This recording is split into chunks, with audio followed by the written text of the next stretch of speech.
ನಮಸ್ಕಾರ ವೀಕ್ಷಕರೇ, city news ಕನ್ನಡಗೆ ಸ್ವಾಗತ. ಶಿರಹಟ್ಟಿ ತಾಲೂಕಿನ ಅಲಗಿಲವಾಡ ಶಾಲೆಯಲ್ಲಿ ಮಾನ್ಯ ನಿರ್ದೇಶಕರು, ಸಾಮಾಜಿಕ ಲೆಕ್ಕ ಪರಿಶೋಧನೆ ನಿರ್ದೇಶನಾಲಯ ಬೆಂಗಳೂರು ಹಾಗೂ ಉಪನಿರ್ದೇಶಕರು, ಶಾಲಾ ಶಿಕ್ಷಣ ಇಲಾಖೆ ಗದಗ ಅವರ ಆದೇಶದಂತೆ ಸಾಮಾಜಿಕ ಲೆಕ್ಕ ಪರಿಶೋಧನೆ ಕಾರ್ಯ ಆಯೋಜಿಸಲಾಗಿದ್ದು, ಪ್ರಸಕ್ತ ವರ್ಷ ಗದಗ ಜಿಲ್ಲೆಯ 202 ಶಾಲೆಯಲ್ಲಿ 15/7/2024 ರಿಂದ 28/2/2025 ರವರೆಗೆ ಸಾಮಾಜಿಕ ಲೆಕ್ಕ ಪರಿಶೋಧನೆ ಕಾರ್ಯ ನಡೆಯಲಿದೆ. ಈ ಕಾರ್ಯದ ಮುಖ್ಯ ಉದ್ದೇಶ ಶಾಲೆಯ ಕಾರ್ಯಕ್ಷಮತೆ ಹೆಚ್ಚಿಸಿ ಶೈಕ್ಷಣಿಕ ಗುಣಮಟ್ಟ ಹೆಚ್ಚಿಸುವಂತಾಗಿದೆ.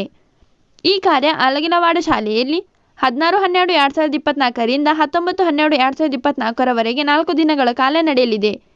ಈ 4 ದಿನದಲ್ಲಿ ಶಾಲೆಯ ಮೂಲಭೂತ ಸೌಲಭ್ಯಗಳ ಪರಿಶೀಲನೆ, ಮಕ್ಕಳ ಕಲಿಕಾ ಗುಣಮಟ್ಟ, ಅನುಷ್ಠಾನಗೊಂಡ ಯೋಜನೆಗಳ ಸಾಮಾಜಿಕ ಪರಿಶೋಧನೆಯ ಸಂಪೂರ್ಣ ಪ್ರಗತಿಯನ್ನು ಪರಿಶೀಲಿಸಿ ಮಕ್ಕಳ ಹಾಗೂ ಶಾಲೆಯ ಶೈಕ್ಷಣಿಕ ಪ್ರಗತಿ ಬಗ್ಗೆ ಮೆಚ್ಚುಗೆ ವ್ಯಕ್ತಪಡಿಸಿದ್ದಾರೆ.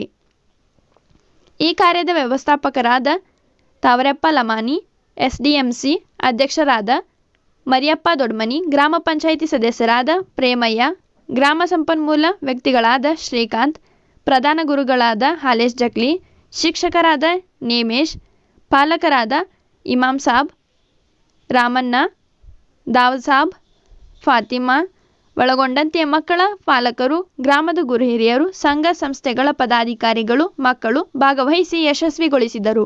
ಯಾರು ವಿದ್ಯಾರ್ಥಿಗಳ ವ್ಯಾಸಂಗ ಮಾಡಿದ್ದಾರೆ ಅವರಿಗೆ ಸರ್ಕಾರದಿಂದ ಏನು ಅನುದಾನ ಬಿಡುಗಡೆ ಆಗ್ತದೆ, ದುಡ್ಡೇನೋ ಬಿಡುಗಡೆ ಆಗ್ತದಲ್ಲ, ಅದನ್ನು ಒಂದು ಸಾಮಾಜಿಕ ಪರಿಶೀಲನೆ ನಡೆಸಬೇಕಂತ ಮಾನ್ಯ ನಿರ್ದೇಶಕರ ಸಾಮಾಜಿಕ ಪರಿಶೋಧನಾ ನಿರ್ದೇಶನ ಬೆಂಗಳೂರು ಹಾಗೂ ಡಿಡಿಪಿ ಅವರ ಜಿಲ್ಲಾ ಪಂಚಾಯತ್ ಗದಗ ಇವರ ಆದೇಶ ಮೇರೆಗೆ ನಾವು ನಿಮ್ಮ ಸಮಗ್ರ ಶಿಕ್ಷಣ ಆಡಿಟ್ ಮಾಡಿದ್ದೇವೆ. ಇದರ ಮುಖ್ಯ ಉದ್ದೇಶ ಏನು ಸರ್ಕಾರದಿಂದ ಅನುದಾನ ಬಿಡುಗಡೆ ಆಗ್ತದೆ ಅಂದ್ರೆ ಯೋಜನೆಗಳು ಅನುಷ್ಠಾನ ಆಗ್ತವೆ. ಆ ಯೋಜನೆಗಳು ಕೆಳಮಟ್ಟದಲ್ಲಿ ಇರುವಂತಹ ಅಂದ್ರೆ ಆ ಫಲಾನುಭವಿಗೆ, ಆ ವಿದ್ಯಾರ್ಥಿಗೆ ಮುಟ್ಟೈತಿಲ್ಲ ಅನ್ನೋದು ನಾವು ಒಂದು ಸಾಮಾಜಿಕ ಪರಿಶೀಲನೆ ಮಾಡಬೇಕು. ಕೆಲವೊಂದು ಪರಿಶೋಧನೆ ಅಂದ್ರೆ ಲೆಕ್ಕ ತಪಾಸಣೆಗಳು ಏನ್ ಹೇಳ್ತಾವ ಅಂದ್ರೆ ಅಲ್ಲಿ ಅಡಿಟ್ ಮಾಡ್ತಾರೆ. ಎಲ್ಲ ಇಲಾಖೆಗಳಿಗೆ ಸರ್ಕಾರದಿಂದ ಏನು ₹1 ಹಣ ಬಿಡುಗಡೆ ಆದ್ರೂ ಅಡಿಟ್ ಆಗ್ತವೆ, ಲೆಕ್ಕ ತಪಾಸಣೆ ಆಗ್ತವೆ. ಅವು ಕೆಲವೊಂದು ಕೇಸ್ ನೇರವಾಗಿ ಸರ್ಕಾರಕ್ಕೆ ವರದಿ ಕೊಡ್ತವೆ.